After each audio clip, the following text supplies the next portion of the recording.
It's the middle of the college football season, and it's time for a midseason stock report. Whose grades are up since the start of the year? Who has lost value since the preseason? We're going to go over all of it. You are Locked On Big Ten, your daily podcast on the Big Ten Conference. Part of the Locked On Podcast Network. Your team every day.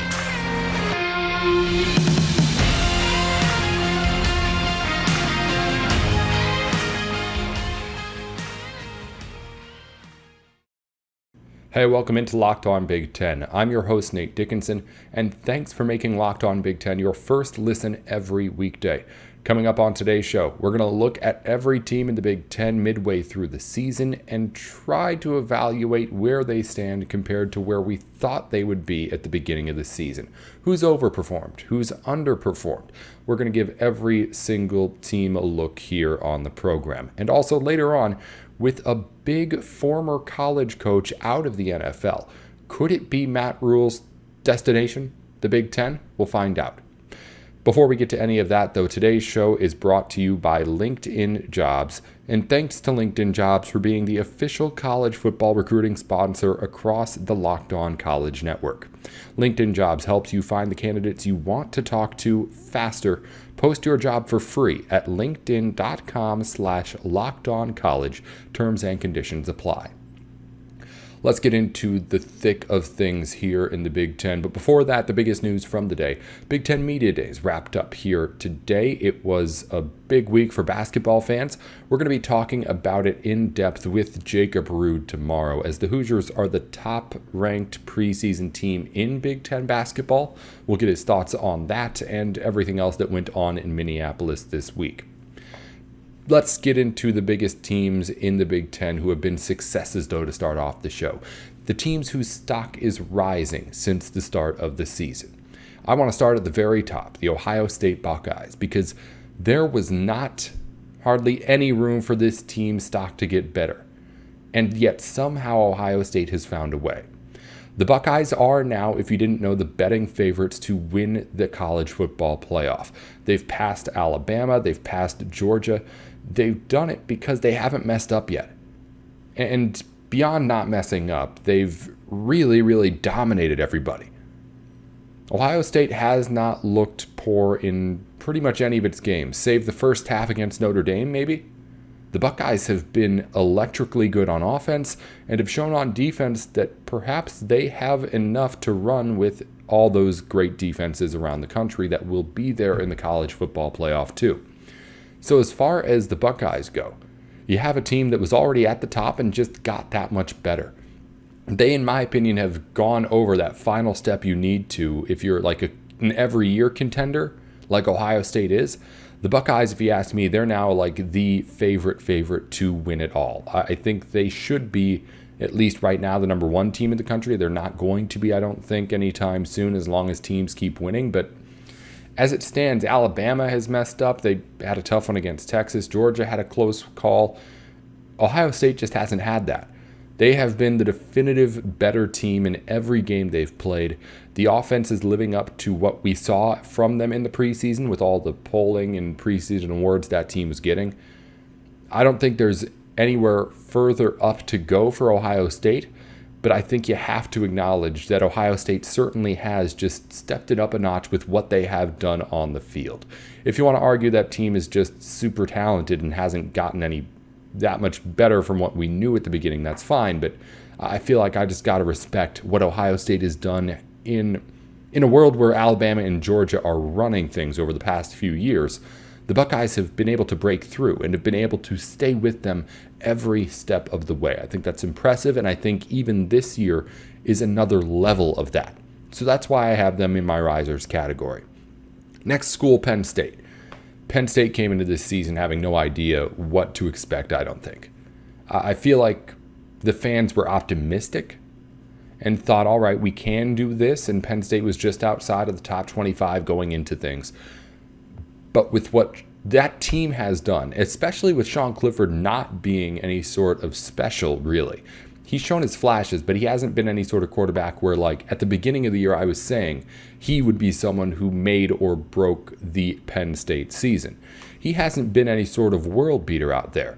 But Penn State is still winning its football games and still finding its way to get by everyone. Again, didn't look great against Purdue, and Purdue only looks decent now. And we'll see what happens this weekend against Michigan for sure. But as far as teams that have bounced back and found that identity again, Penn State is it. Penn State is arguably the second highest on my list of teams that have stock rising this season. Their stock may be up the second highest, I'd say, out of any team in the Big Ten. We'll get to highest in a second. Third team on my list of stock risers is Minnesota and the Golden Gophers. Minnesota, in my opinion, still favorites to win the West. I've been saying that. They look good on offense. The defense is top-notch again. They've got the complete package in a way that nobody else in that western side of the Big Ten has even come close to showing, at least I think. I think they've got experience. I think they've got the head coach who has now had the time to build that culture into a team that can win close games and win all the games it needs to. Because we've seen Minnesota win some of these games before. The Gophers have the axe now after however long it was. The Gophers still waiting to beat Iowa, but it's a team that has shown the pieces pretty much the entire time PJ Fleck's been there, but we're still kind of waiting for Minnesota to put it all together in one season. I think this could be the year that we end up seeing that happening. Final team on my list of Big Ten risers is Illinois and the Fighting Illini. This team, of course, is just blown by all expectations. Chase Brown is incredible. If he keeps playing like this, he will be the Big Ten running back of the year, which is a weird kind of thing to say when you have so many good returning running backs too. But as far as an impact on a team, Chase Brown has absolutely carried Illinois to a few wins here this season. Tommy DeVito's been okay. The Illinois defense has held up when it's needed to. It's a team effort that gets you to this many wins early. But as far as what that team is, it is Chase Brown. If he has a bad day, Illinois is not going to do well. When he's running over everyone, as he has pretty much all season, that team's going to rock. And they're a top 25 team right now because they've earned it. And that, I think, is all because of what Chase Brown has been able to do there at Champaign. That's my list of risers. I have teams that are falling, which you probably already know a lot of the names, and then teams we still not sure about, teams that are about where we thought they would be at the beginning of the season. We're going to get to that here in a minute on Locked On Big Ten. But before we do that, these days, finding a new hire can be hard. It's a lot of people working from home, a lot of people not really making those same kind of in-person connections as they used to pre-everything changing. So if you want to go online to find your next big candidate, now is the time to do it, and there's no better place to do it than at LinkedIn Jobs. LinkedIn Jobs has everything that you need, from, of course, just LinkedIn, the biggest professional social network in all of the world, to also the biggest job networking out there as well. If you post a job to LinkedIn, you're looking at 40 million people out there looking at it every week. So head on over to linkedin.com/lockedoncollege to find the candidates you want to talk to faster. You can post your job for free at linkedin.com/lockedoncollege. That's linkedin.com/lockedoncollege to post your job for free. Terms and conditions apply. We've went over the risers, the teams that have been overperforming this season. Now let's get into the underperformers. This list is a lot easier to identify the teams on, no doubt about that. Let's start with the most recent of firings in the Big Ten, the Wisconsin Badgers. Jim Leonhard is going to get a full audition here for this job, and he is an interim coach that I think deserves more credit than your average interim coach and deserves more respect throughout the rest of the season than your average interim coach. But let's be perfectly clear. There's a reason Paul Chryst is no longer with this football team. The Wisconsin Badgers, one, had no business or interest, it seemed, in stopping Chase Brown in their game against Illinois, in which he got fired after. But also, Graham Mertz has just never been the quarterback that Wisconsin would have liked him to be. And if he had been, the Badgers would be in more Big Ten championship games. It was never that.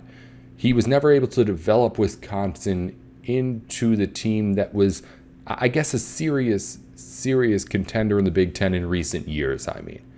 Yes, Wisconsin had good squads. Yes, Wisconsin is still Wisconsin. But as far as what that team's been recently, even when it was winning in the West, there was never any thought, I don't think, that that team was competing with the Ohio States and the Michigans out there. That's a problem that's probably a little bit bigger than just Wisconsin. But when it comes to what that team and that program's culture is and what was expected of Paul Chryst, he failed, and he ends up losing the job because of it. Was I surprised? Yes. Did I expect him to at least get to the end of the season being able to do what he was doing? Of course. But now that that job's open, it's kind of free reign here in Wisconsin. We'll talk later. Is there going to be a new permanent head coach at that position by the end of the season? What ends up happening with what Wisconsin football is this year? What can we expect the rest of the way? I mean, Wisconsin's one of those teams where, alongside the other ones we're going to get to, more than anything, aside from their stock falling since the start of the season, I think we're still just really confused about what these teams can do. Because someone's got to win that Big Ten West, right? And as it stands, it's still entirely up for grabs. And a Wisconsin team that we still think has talent, right? This was a preseason top 25 team. We think there's talent there. I have them as one of my biggest disasters of the season so far in the Big Ten, but they could still be in Indianapolis. That's how weird this Big Ten West is. Let's move on to another Big Ten West team, not the last we'll hear about either. And of course, the Nebraska Cornhuskers. Nebraska has, more so than Wisconsin, we don't need to go over Nebraska's failures this season. Scott Frost out after 3 weeks. That team is, again, somehow still in the Big Ten West hunt, but it's not looking like anything we had seen when we had preseason hopes of them winning the Big Ten West because they were good, not because everybody else was bad. Nebraska has to figure things out here soon. They're going to be my leading candidate for being able to land a guy like Matt Rhule very soon. And I think that at least for this season, that may be the only thing that can save him. Because you can give that team all the talent that it has. You can give Mickey Joseph a chance here to be able to work with it. But I see in Nebraska a team that's just too fractured to put together over the course of this season. I mean, this is what we were hoping Scott Frost had done throughout the offseason, right? Was be able to fix all of the kinks and things that were just bad about Nebraska last year and the reasons why they lost so many one-possession games. This was the stuff Scott Frost was supposed to fix in the offseason. Have this team ready to win the Big Ten West this year. It's clear that he didn't, and I think it's becoming clear that it's not possible to fix whatever's broken at Nebraska over the course of however many 6-7 weeks are left before the end of their season. If Nebraska wins the Big Ten West, I would probably be the most surprised out of any of the teams that I had been considering at the start of the season. Maybe there were 5. I think, there were 5 teams out of the 7 I'd said could really, really win that West. Iowa, Wisconsin, Minnesota, Purdue, and Nebraska. I think out of all those 5, Nebraska would be the biggest surprise to still come out and win the West. They are the team that has probably fallen the furthest from the start of the season, but that's not saying anything bold by me. People have been saying that. Next team on my list is Michigan State, another candidate for highest fall from grace. I mean, this was a team that had the Big Ten or top 25 ranking into the season. And this is so surprising just because of how monumental the drop was for the Spartans' defense. I mentioned it going into last week. Michigan State can't stop anybody. If you've got somebody who does something good on offense, that player is going to be able to do it against these Spartans. Minnesota ran all over Michigan State. Ohio State, Maryland threw the ball all over Michigan State. There is no sign of that slowing down anytime soon. There's not a huge amount of evidence that Peyton Thorne's going to be able to become some sort of shootout game-winning quarterback for you anytime soon. And when you've got a team that's already sitting on 4 losses here, it's just not looking good for the rest of the season for them. They're done, obviously, as far as Big Ten contention goes. But as far as anything else that matters, like beating Michigan at the end of the season, is Michigan State even close? Like in the last 2 years when Michigan State did beat Michigan, Michigan's the better team. Everyone, I think, understood that or thought that going in. But you thought Michigan State had that chance. You saw what Michigan State was doing out there to be successful. Maybe not in the first year, but last year for sure. And now you come into this season and just lay an egg. It was a lot of transfers, and other head coaches I know are going to have a field day using Mel Tucker's team as an example as to why the transfer portal doesn't work next season. But it is not working. And that's another team that, again, I'm with all these squads, I guess, all these teams with the falling stock. I don't think there's enough time left to really, really regroup and make them all that much better. Last team I have on my list is Iowa, another team from the West. Not the start you wanted if you're Iowa, of course. This team had the Big Ten title game hopes, as we've said so many times throughout this show. Iowa's just not good right now.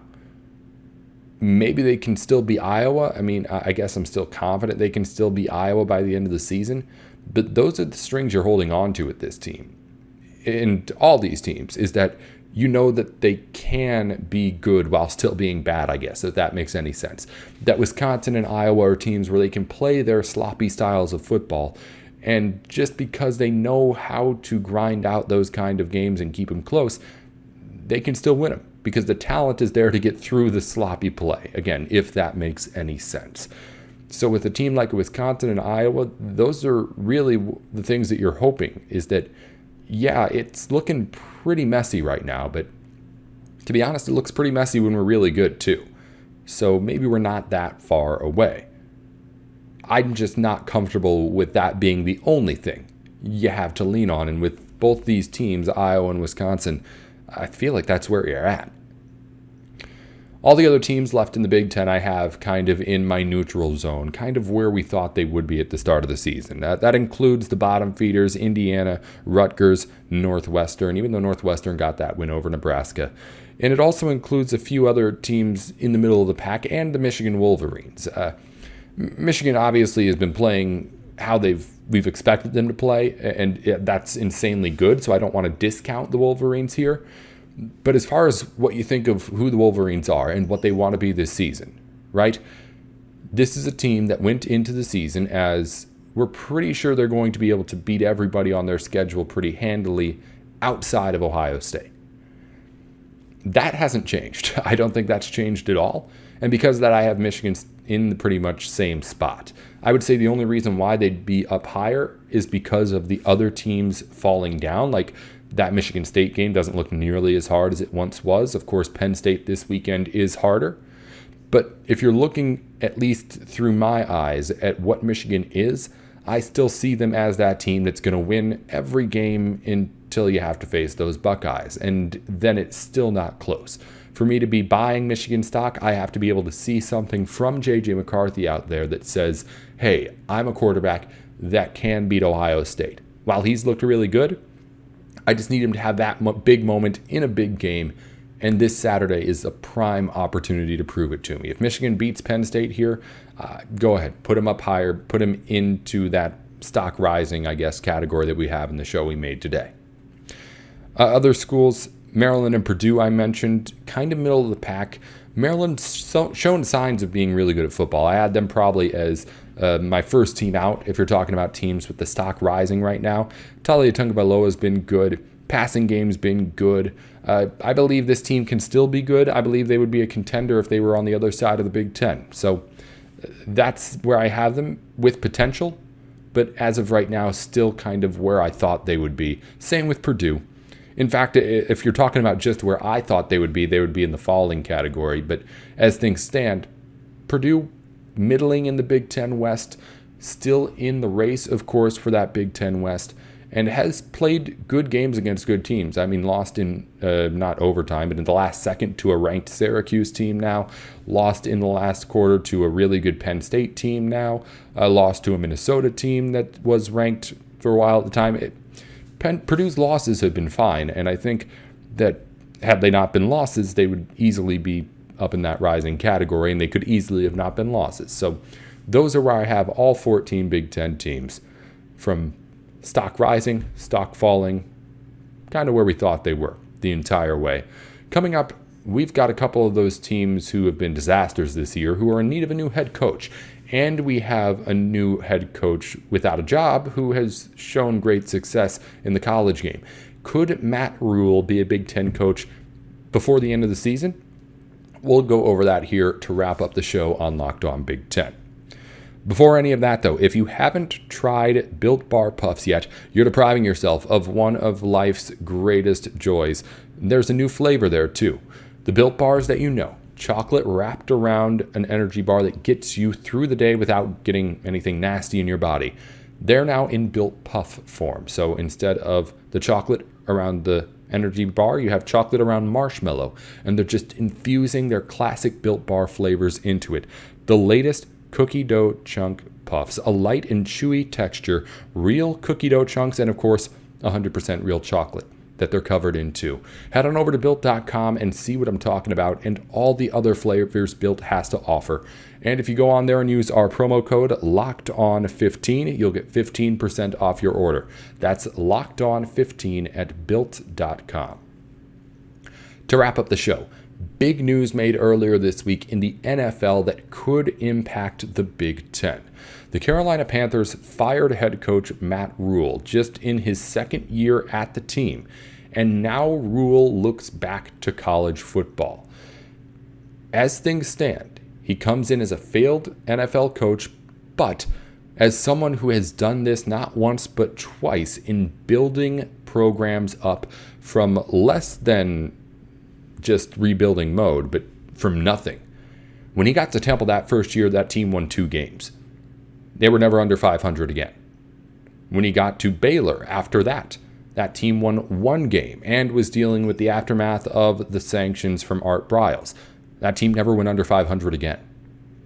He has never failed in building a college football program and has succeeded twice, and because of that, despite how bad he may be in the NFL, everybody at colleges and universities is going to completely ignore it, and this guy becomes, right away, one of the biggest candidates for head coaching jobs this offseason. If this has happened at the end of the season, he would be near the top of the list, if not at the top of the list with everyone available. Now it's happening at the middle of the season, and at a point where we have 2 Big Ten teams who also have coaching vacancies. Very unique that this is all happening all within a month of each other. And because it's so unique, I think we could see something really unique happen still, in that one of these teams could pick up Matt Rhule before the end of the season, before the end of the month, I think is a possibility even too. The Nebraska Cornhuskers are obviously the front runners for this guy because he fits everything. He has the culture that people at colleges and universities love and Nebraska fans would love. He is a sure thing, or as sure of a thing as you can get in this game. And coming off of what Scott Frost was, Nebraska's willing to spend all the money it can to get the most sure thing of coaches that it can. And the Cornhuskers fans would absolutely love if he got hired. Sooner the better. And again, Nebraska is going to be willing to spend the money. They have those kind of financial, they have that kind of, what am I looking for? Jesus. They have the money. And they have the ability and want to go after a coach and get him. So when you combine all that together, I think Nebraska could be talking to Matt Rhule like right now. I think Nebraska could say, hey, how soon can you get here and start coaching this team? Because not only is Nebraska a team that's looking for that kind of a coach and has an opportunity where that coach is there, but it has the opportunity with the coach there while nobody else is there to compete. Think about what could happen over the next few weeks. Brent Venables at Oklahoma is lost 3 of 4, is close to on his way to losing 4 of 5 here this weekend. Brian Harsin at Auburn. That guy's been on the hot seat all season, has not done much to help himself. Those are 2 prime jobs. Auburn, Oklahoma. 2 jobs that are up there with the best in the country. And if I'm a head coach right now, I'm probably taking him over Nebraska. If I am Nebraska Cornhuskers at this moment, or the Wisconsin Badgers, if they decide they really want him too, but when I'm talking about the teams that I know are going to be willing to spend the huge money, it is Nebraska. But if a Big Ten team wants him, I say a Big Ten team has to get him now, because there's going to be more competition in a few weeks, and there's going to be huge competition at the end of the season. We know that. So at this point where you have such a unique situation, where you have a top-notch school that has an opening midseason and a top-notch college football coach becoming available in the middle of the season, within weeks of each other, you go after it right now before Oklahoma fires Brent Venables, before Auburn fires Brian Harsin and gets their name thrown in the hat too. Overpay for Matt Rhule right now if he's who you want. Because if you wait, you're going to have to, one, pay a whole lot more if you want him, and two, maybe not even get him anyway. Because there are better looking jobs on the horizon that don't have open seats yet, but could very well have open seats soon, and maybe even just because they know Matt Rhule is out there. So act fast, Big Ten, if you want this guy coaching in your conference. That's just my thoughts on the matter. I think he's a surefire as you can get as far as safe head coaching hires go. So when you have the Wisconsins and Nebraskas out there that want those kind of coaches, now's the time. We'll be back tomorrow. I mentioned Jacob Rude is going to be here to go over Big Ten Media Days, his thoughts on everything we learned in Minneapolis, and also his thoughts in general for the basketball season as we get ready to tip off. It's, of course, maybe the most important time of the year for Big Ten fans. Football's always important, but in Big Ten season, basketball is a little bit something special too. So I'm excited to get that going with us as well on the program. Of course, we're going to get into all sorts of football as well tomorrow and Friday as we start to preview the upcoming weekend. Penn State plays Michigan. Minnesota has a big game against Illinois for a battle of what would be one-loss teams. And we're going to go over that all before the end of the week here on the show. So tune in again tomorrow. I will be back then. And until then, go over to your team's Locked On podcast in the Big Ten and subscribe there. We're adding shows all the time. So if you haven't checked lately, go ahead and search Locked On Gophers, Locked On Nittany Lions, Locked On Cornhuskers, Locked On whatever it is you want. If you have a show for it, it's giving you everything you need to know every day on your team. So head on over to that and be sure to follow and subscribe wherever you get your podcasts on YouTube and on Twitter too. Locked On Big Ten, 10 at the end, not TEN. I'm Nate Dickinson. On Twitter, it's @NateWithSports. We'll talk to you tomorrow on Locked On Big Ten.